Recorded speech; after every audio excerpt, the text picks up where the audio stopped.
G'day guys, how's it going? My name is Pete and I'm the host of the Aussie English podcast, and today I am going to teach you how vowels link to other vowels. There are 3 different rules, guys. They're pretty simple once broken down, and they're going to make you sound a lot more like a native speaker of English, okay? Let's go.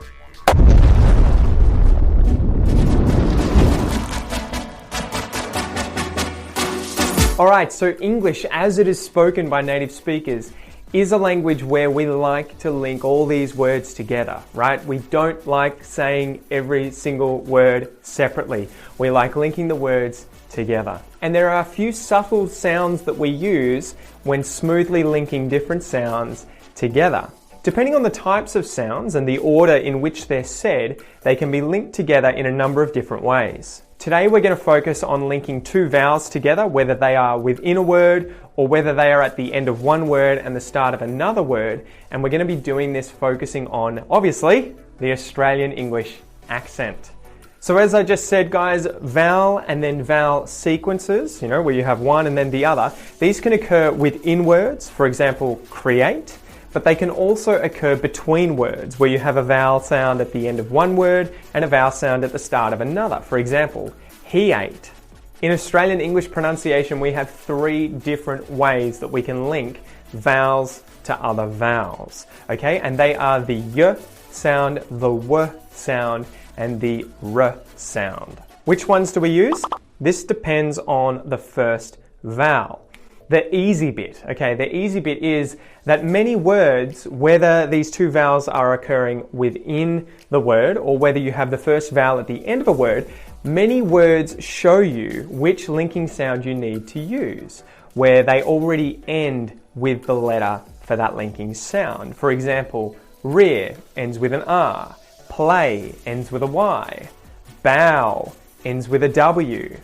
However, don't just rely on the spelling in English. As I am sure you are very much aware, the spelling in English often does not reflect the pronunciation of the word that is spelt that way, right? So for example, low rhymes with faux and dough. Day rhymes with cafe and way. My rhymes with thigh and tie. And for rhymes with law and core. So you can see, spelling can help, but it can also be a hindrance sometimes. So you just need to practice the sounds and know what those sounds are when you say a word, even if it has shitty spelling. Alright, so let's go through the 3 different linking sounds when we have a vowel followed by another vowel. So as I stated, which sound you use depends on the sound of the first vowel and the subsequent shape of the mouth after that vowel. Number 1. The y sound. The y sound is used to link 2 vowels when the first vowel has left the lips wide and the tongue high in the position of the mouth. So for vowels such as E, A, I, Oi. Now let me just add that little Y sound on the end and emphasize these. E, A, I, Oi. So for example, he ate the food. He ate the food. Play outside, kids. Play outside, kids. I lie a lot. I lie a lot. Enjoy it. Enjoy it. You'll notice there I'm emphasizing it first, and then I'm showing you how I would say this a little more subtly when I speak naturally, okay? Number 2, the linking w sound. So the linking w is used when the vowel sound, that first vowel sound, has ended with the lips contracted. So they're in the shape of, and obviously they can't contract anymore, they have to retract, and so you end up with a w sound. So the w sound follows the vowels oo, o, ow. As you can see, they all end with the lips very round. So I'll just do that again, and I'm going to emphasize the W sound at the ends of each of those vowels, okay? Ooh, oh, ow. So just retract the lips to get that W sound. All right, so for example, it blew up. It blew up. Ciao everyone. Ciao everyone. Low and lazy. Low and lazy. All right, number 3. Now this is a 2-for-1. This is a 2-for-1. We have the linking R and we have the intrusive R. Why do we have these in Australian English? And if you've learnt American English, you may not see these. So Australian English is a dialect of English that is non-rhotic, meaning that we do not pronounce the R sound unless the R is followed by a vowel sound, whether within a word or whether the R is at the end of the word and the next word starts with a vowel sound. So for example, red, orange, wore it, her offer. The R is not said, it's left silent if the R is followed by a consonant or by no sound at all. For instance, word, car, wore down, her school. This is a big thing if you are wanting to replicate an Australian accent because we just won't say that R, okay? So if you're an American or if you are a foreign English language learner, ignore the R's if they are not followed by a vowel, okay? They generally just make the vowel sound long. The linking R is used when it's at the end of a word or at the end of a syllable and the next syllable or the next word activates it because that word starts with a vowel sound. So for example, wore it, her offer, the barber asked.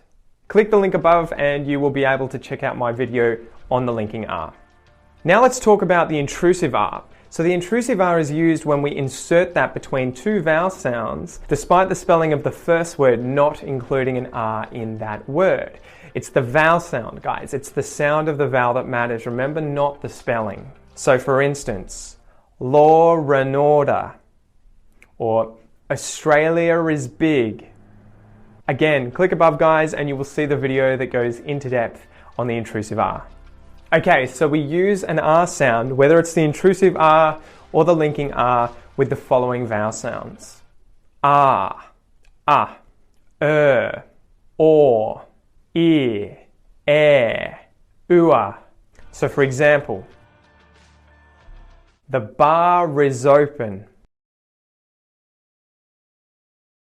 The bar is open. Cuba is a country. Cuba is a country. Blur everything.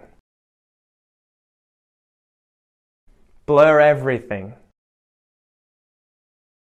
Draw it bigger. Draw it bigger. The pier is long. The pier is long. A pair of cats. A pair of cats. Insure it. Insure it. All right, good job. That wasn't easy. It comes with time. But now the important bit, how can you guys learn how to do these intuitively, spontaneously, subconsciously, like a native speaker of English? So what do you think the trick is? The trick is, there's no trick.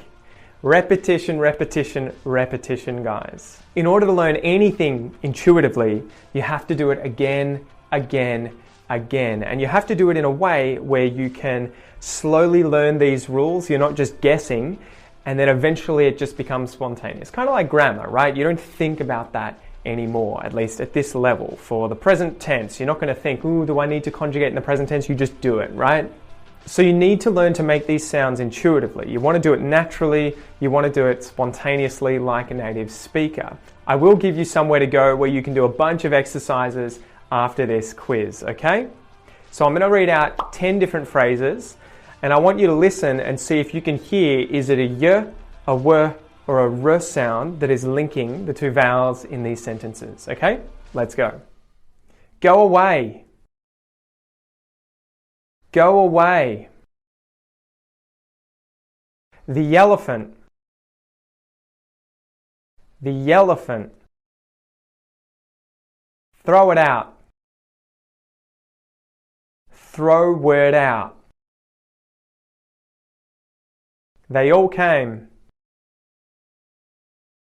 They all came. Draw it for me. Draw it for me. Lie on the bed. Lie on the bed. Grow up, James. Grow up, James. The puma is mine.